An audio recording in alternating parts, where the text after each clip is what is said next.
body was removed on the back of an ambulance, which is just a table stretcher thing with wheels on at the time.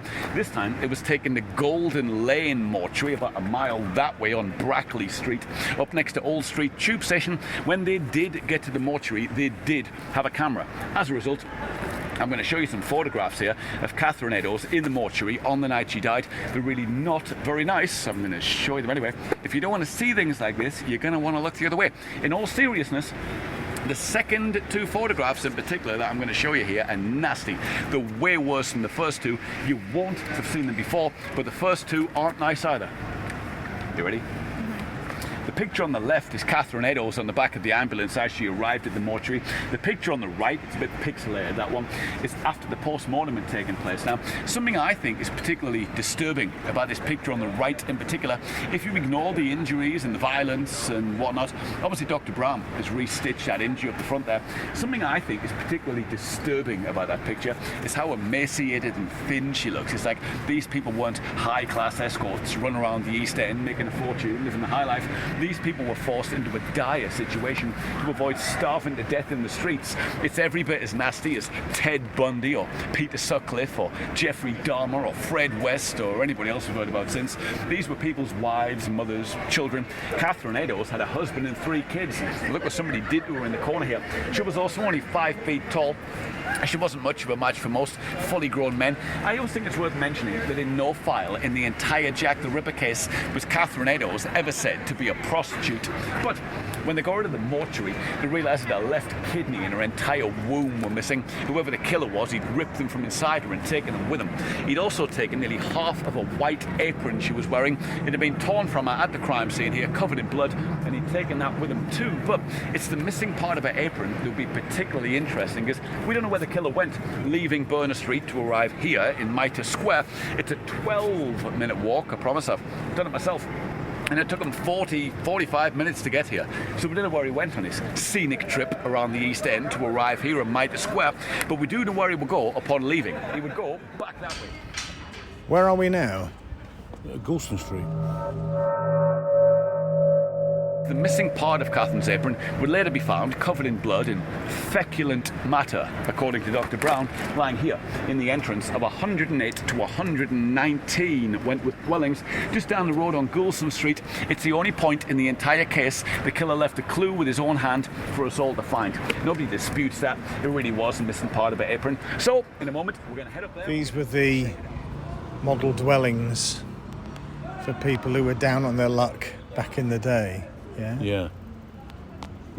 So I mean, we're directly opposite the apartment block, tenement block on Goulston Street, where the apron was discarded, and looking about 25 metres off the pavement into an entry a metre wide, and it's dark. There's light coming from street lamps above us. There's light coming from the apartments above where we're looking, but you can't see anything in that passageway. If somebody was lying there, motionless or whatever, you would not see them.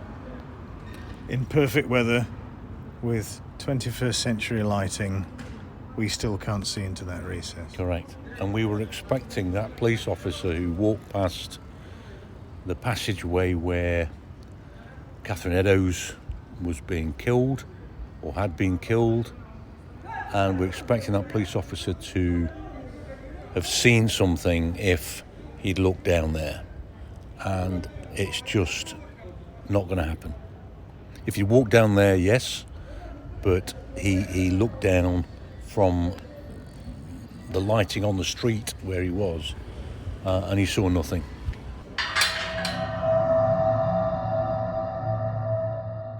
Where the passageway archway was there was a single oil lamp used to hang on the wall there at the end. So I think for the sake of argument, and I wasn't there, he could have just walked across the end there, got to the end of the passage, looked down, he'd have seen the whole passage to the oil lamp and gone, yeah, it's fine, and just walked on. If he did do that, that would explain how he managed to miss it here, but he probably didn't want to say that at the inquest. If he did actually walk to the end there and did shine his lamp around like he claims he did, it seems amazing that you could have possibly missed a murder going on in the corner, particularly when Would he have been aware of the murder? No, minutes away? no, he would not. No, for example, PC Watkins here, he said at the point where he came back in and discovered the body here, he had no idea. It was just a routine patrol. Yes. Yeah. So there was as the case was going on, they were bringing in like any available policeman from out around London was being brought in. So there were plenty of police on the beat anyway, but as the case goes on, there's more of them, and it's like But he said, PC Watkins had no idea when he was walking along here. He was totally unaware of what happened up there. But yes, I think he surely didn't actually walk to the end of the passage like he claimed he did, but that is what he said. But what we'll do though, we'll take a stroll down the road here. The paint of the doorway all grey now, but it's... So does that confirm your suspicions then? PC Watkins sort of had a shufti. Yeah. And then... I mean, he sort of explained it. I mean, you look in the distance here, very narrow passage, pitch dark, other than what bit of light you may be creating. You can see it now, and you would not see anything at where we've just been from the road here. Such a narrow angle of view. Yeah. Plus, it was raining, so there'd be reflections. Well, it was raining heavily as well. So, your chances of seeing anything, even if there was movement, I would imagine, would have been very restricted. Correct. Which gives it 15-minute sort of period, doesn't it, to have done the killing and gone.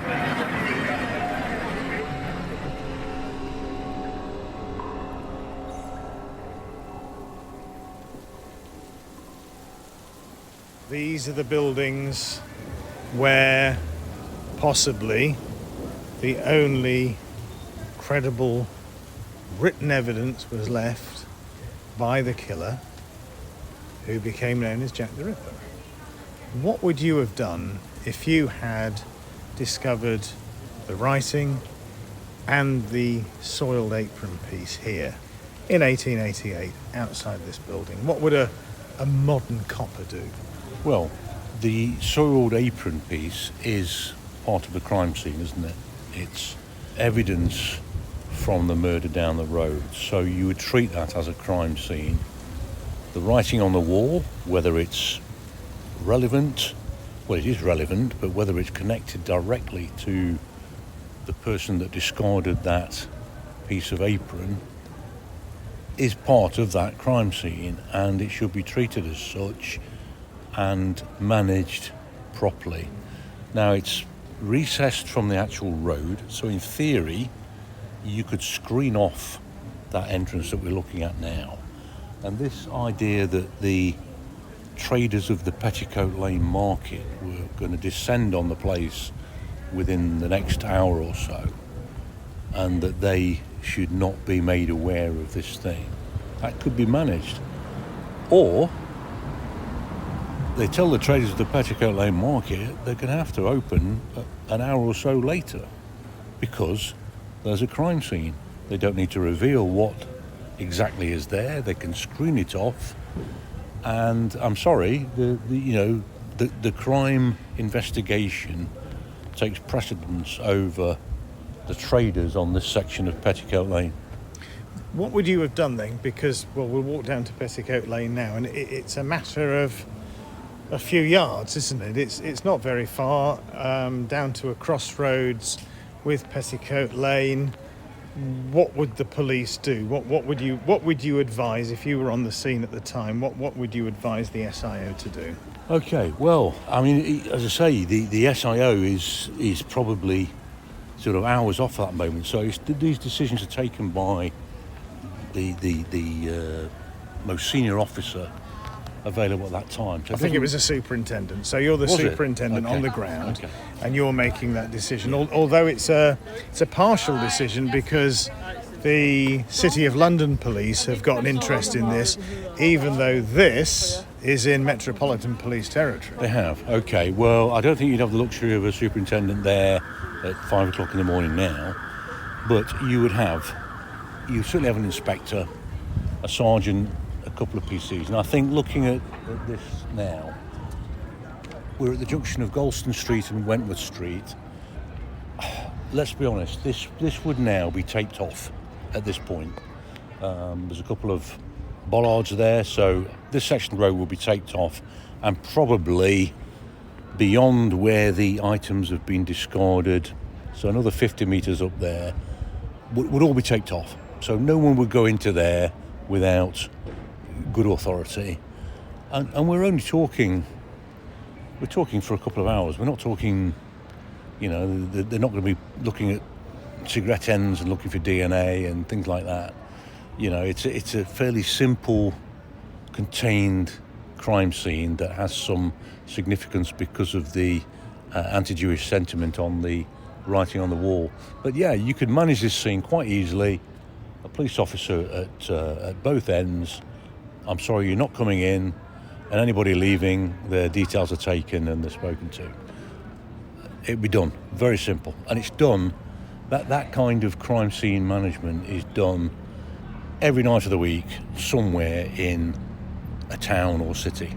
It's as routine as that, regardless of the forensic opportunities that were available.